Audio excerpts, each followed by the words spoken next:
deemii taphatami leenci kan namu gosa gale duraan leenci gizee namaa kan nameeyu tokko haakas gandummaa beekun jiru jechuudha. Gandummaan jaaraniiti Harargee tana qoshorombot godhan jechuudha. Isni galee dhugaa walii himna jechuudha.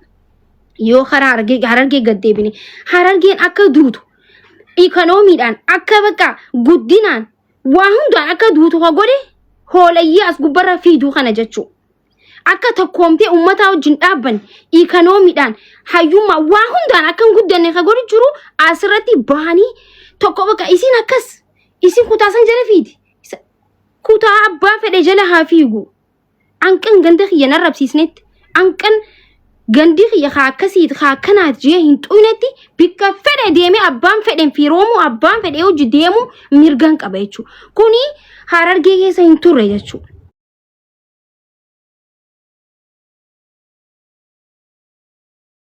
Nuti beenachu gosummaa fi gantummaa namni akka adda hiramu ka godhe mee dhaggeeffadhaa waan biraa dhiisaati. Kutaa biraa miidiyaa kanarratti amma kutaa 11tu jira. Amma kara Salaalee yoo deemnu ta'e kara Wallaggaa yoo deemnu ta'e hin beenu gosa isaanii gostamii hin beenu. Ijoollee Salaalee beena ijoollee Arsiitti beena Baalee beena Wallaggatti beena jechuudha. Karaa Harargee kana deem Afran Qalloo Humbanna Maali arkitekt dila kana hunda Oromoo asirratti habee kutaan 11 amma ni beekan. Ati eessa naan jaan warra Humbannaati ati eessa Qaalluudha ati maarre naan jaan arkitekt gosummaa isin gad dhaabdaniititi Oromoo Harargee bira kutee Oromoon kutaa 11 bira kutee akka Amaarri hundi beeku gootan jechuudha.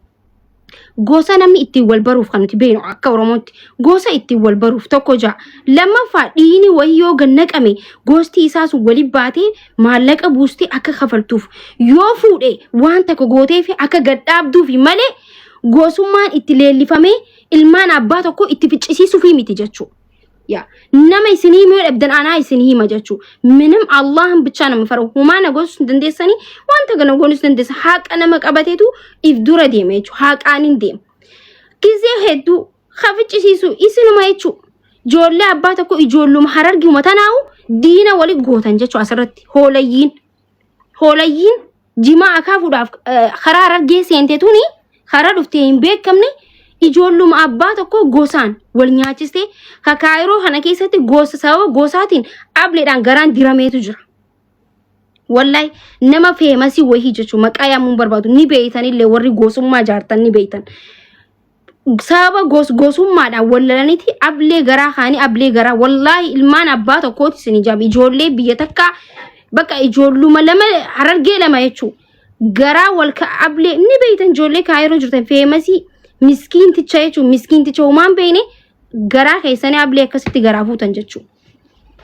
Ya kun hundiyyuu maal rakkoo qabu mee takkooma Harargee jibbiti kajettaniif waan gosummaa hin faarsineef waan gandummaa hin qabneef waan biraati miti namni akka kiyyatti Harargee jaalatullee inumaa hin jiru jechuudha. Isin galee yallam orjinaal Harargee katabaara ani nani garuu faarsuudhaan osoo hin ta'in hojiidhaan jechuudha. Hojjadheetiin yoo mana barumsaa jaarus ta'e isin galee yoo waa godhus ta'e dalagee hojjadheetiin maqaa biyya kiyyaa ol kaasa malee gosa faarsee ganda faarseetii miti kan maqaa kiyyaa yaamu maqaa gandaa yaamu jechuudha.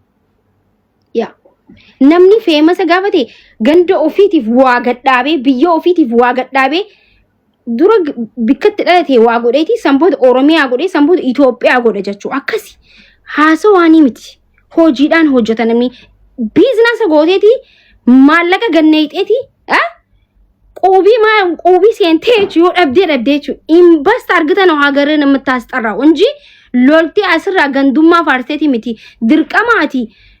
Namni tokko Wallaggaa arrabsuu isin galee Harargee jaalatu jechuun Wallaggaa arrabsuu Arsii arrabsuu Shawaa arrabsuu Walloo arrabsuu miti.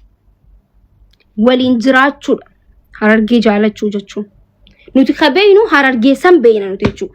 Harargee san beeyna nuti sani malee kabeen ummanni lafa jiru hawaasni keenya hawaasni bal'aa hawaasni keenya ummatni Harargee kan lafa jiru waan isin itti jirtan kana miidiyaa irratti malee lafatti namni waliin nyaatee waliin dhugee jiraata jechuudha. Tokko haa gosaaf jee lafatti waltumu wallahi Oromiyaa keessa namni takka waltumu hin jiru gosaaf jee. Waan Oromoo kutaa kudha tokko waliin jira waliin jaalatee waliin jiraata. Oromiyaa kutaa kudha tokko keessatti tokko haa gandaaf jeeti ganda kana abbayi biyya tanaa jee hin jiru. Hundi jechuun waliin jiraatee jiraata. Garuu miidiyaa kanarratti haa jiru jechuudha. Dhugaa walitti himna.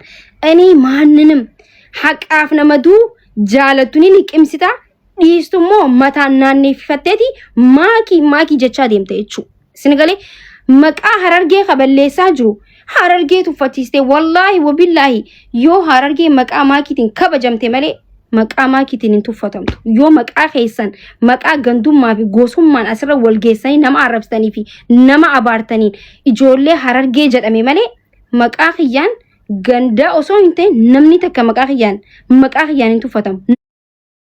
Namni takka inkwaan gandaa miti. Dhugaan isinitti hima jechuudha.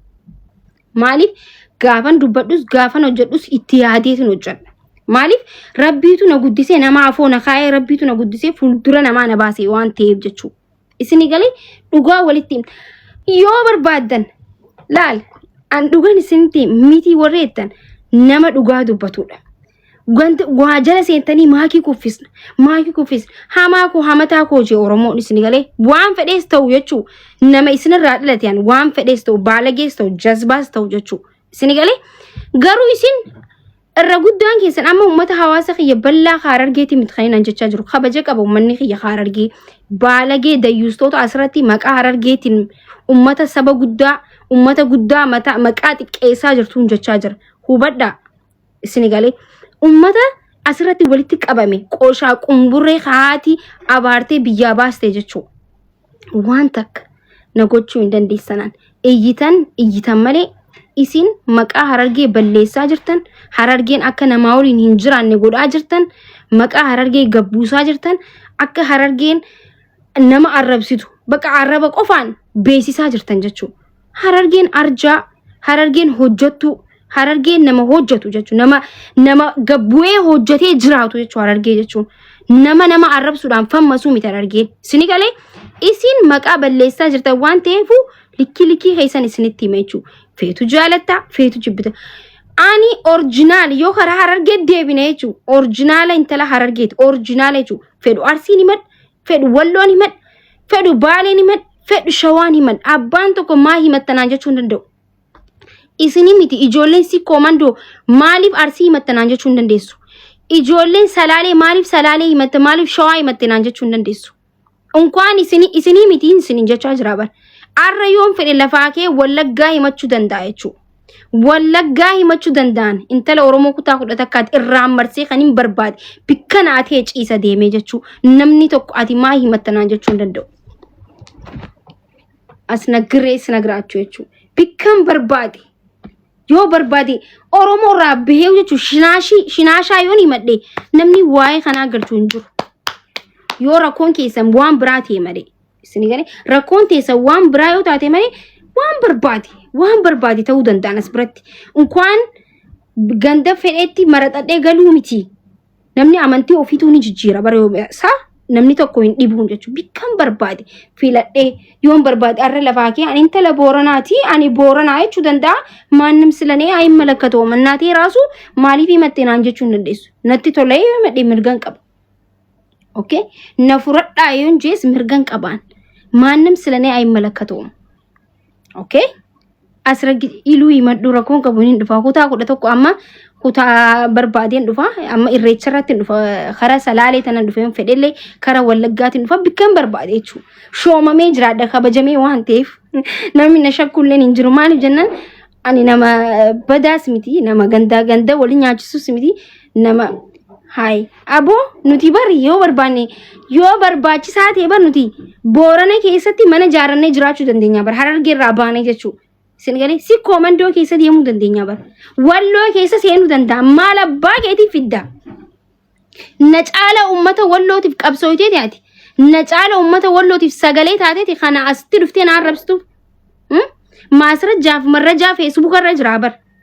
challenge qarshi takka geessisee waan danda'u hawaasa kiyyaaf guyyaa sadii riba dhabee jechuu kan hin gargaarsee bar ummata kiyya bal'aa osoo amma waa taanilee aanata fiidee sagalee taatu jechuu na caala ummata Harargeetiif sagalee taateeti na caala moo rabbii sodaadhuti osoo meeqa dhaqaana darbanii aanaan ganda kanatti aanaan as keessaa bahee jeetiin bar ummata kiyya gargaarsisee bar osoo iyyitanii jechuu osoo iyyitanii isiin hin gargaarsitu jettaniitiin ummata kiyya akkasitti bira dhaabbadhee gargaarse bar osoon jibbeensa qabaadhe maasaniin godhu bar osoon jibbeensa Harargee qabaadhe waliin fixu bar anqa maallaqa isii nyaattee jettanii ustaaza gizee 3-4 deebistanii ragaa isinii fidee lakkii kunoo ragaanatti erganii ja'anitti eenyu kan maallaqa gargaarsisee maallaqa manni murate isin garsiisee maakii malee eenyu jirame maallaqa manni kiyya murate kanaa je'ee namni gargaarsi akka nyaadha namillee isin godhe maakiidha